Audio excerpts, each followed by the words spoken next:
Hey family, so we are here. This is the last week of the Leader Series. It's been so great connecting with you guys. I'm always excited to be sharing with you and experiencing our time together.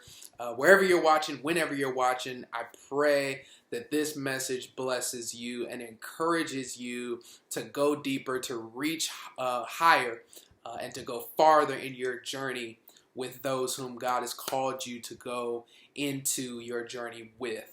Now, there's a couple of things before we jump in I want to mention. Please subscribe to this channel because it's going to bless you. It's going to encourage you. We just want to serve you and meet your needs spiritually, and that is the goal. That's what we want to do. And we just want to make sure that you are getting this content whenever we are producing it. So subscribe, like, share, comment, do all of those great things so that the message that the Lord would have us to share will be spread. So without any further ado, let's jump right into our message for this evening or for this time that we're in here together. So I can imagine that some of you may be watching this video and have felt separated, right? Have felt separated from your happy place, the place that makes you feel comfortable, the place where you feel confident, the place where you can be vulnerable, the place that allows you to be your best self, the place that brings the most potential out of you. You may have been separated from that place, right? And I'd like to think of life as this, right? Not only can we be separated from a place of comfort that is external, that is a physical or geographical location, but we can be displaced from a spiritual and a mental, emotional place where we are now in a place of discomfort, right?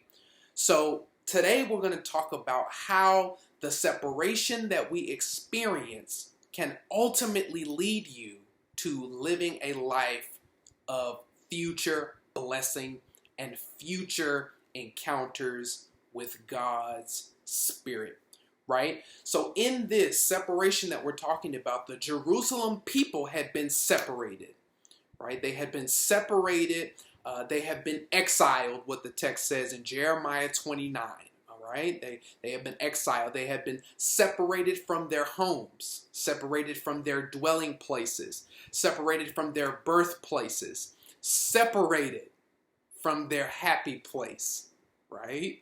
And most instances, most times when we think about our separation from our happy place, we put that in congruence with us being disconnected from God.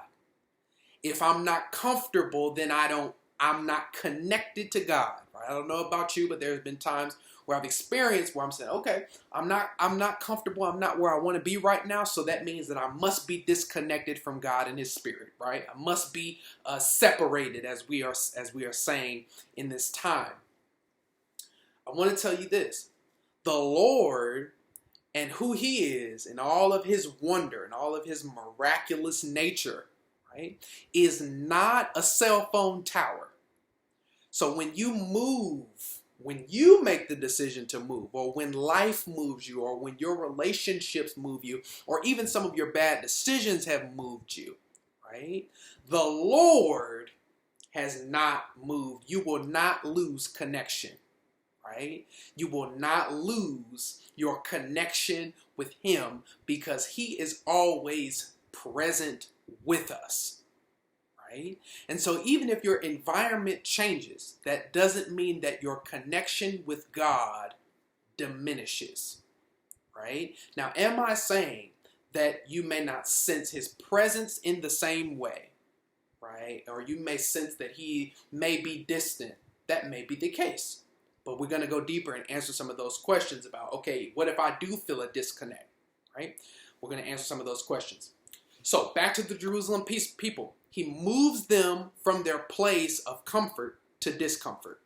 But watch this in verse 9. He says, build homes, build gardens, eat of the gardens and the fruit that you produce, right? He says, multiply, marry, and have children. Now, this is crazy because the Lord is asking them to act just as if they were in their comfortable place act the same way as if they were in their comfortable place, in their place of discomfort, right? He wants them to act just as if they were at home in a foreign land.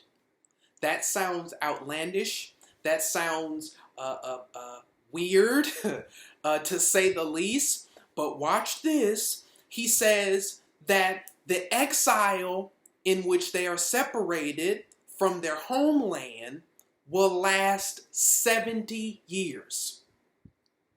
In other words, your exile has an expiration date. Your place of discomfort, your place of fear, or whatever you deal with, the situation you find yourself in has an expiration date. Because in the following verses, he says, I'm going to restore your fortunes, right?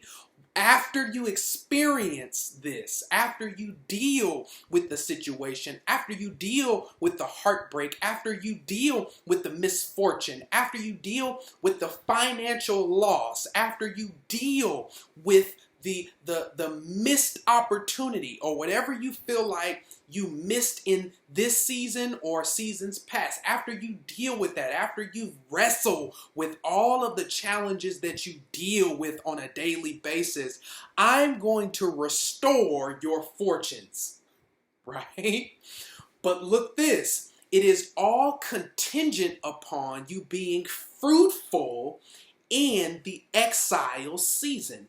Because when I get ready to move you, this is God, when God gets ready to move you out of the exile, out of the separation from your place of discomfort into a land of harvest and fruit, you will not be ready to receive the blessing that God has for you, because during the time of preparation, you did not do what was necessary to learn the lesson in exile, right? The Bible says, Paul tells us, he says, my present sufferings do not compare to the glory that will be revealed in us. In other words, what you're going through right now is purposeful, not punishment. Right? We are living in the days of the new covenant. So Christ has bore our sin and taken the punishment for us on his back on the cross. He's already bore the punishment that we deserve. That's the gospel of Jesus Christ. The gospel of Jesus Christ tells us that our future is sealed. Our future is sealed because we have an eternity that is waiting for us, an eternal promise to live with Jesus, right? So the Lord is not trying to punish you. He's trying to teach you, right? So you've got to know, in the situation that you're dealing with right now, and you are thinking about, how am I going to deal with this discomfort? How am I going to allow for myself to still worship God, to still pray to God, to still trust God, even when it's uncomfortable, even when I don't understand and cannot logically reason and rationalize why I'm here, why I don't have the wife, why I don't have the husband, why I don't have the new car, why I don't have the new house, why I don't have peace, why I don't have the prosperity or the wholeness that I'm looking for in this season. You've got to ask yourself, God, am I in exile? Because if I'm in exile, then there are some things that I need to actively be doing to participate with you in what you're doing in my life, right? So I want to encourage you. Your history doesn't have to dictate what your future will look like. You have the choice to shift how you have your perspective with your current situation and your current condition, right? But you have to do this. You have to do what God is telling you to do now, so that one day you can eat the fruit of your decision to endure exile. Pull up a chair and learn from the Master. Learn from God in this season. Learn from Him in this time. So I need you to do this.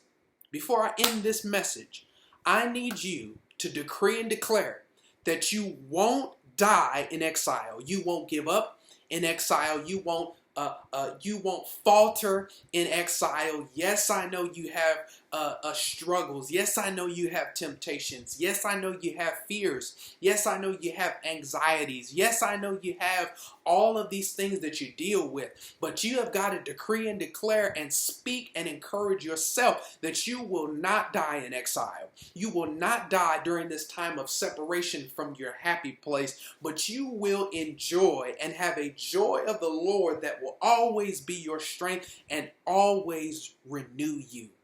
For the joy of the Lord is your strength. I hope you are encouraged today by our message.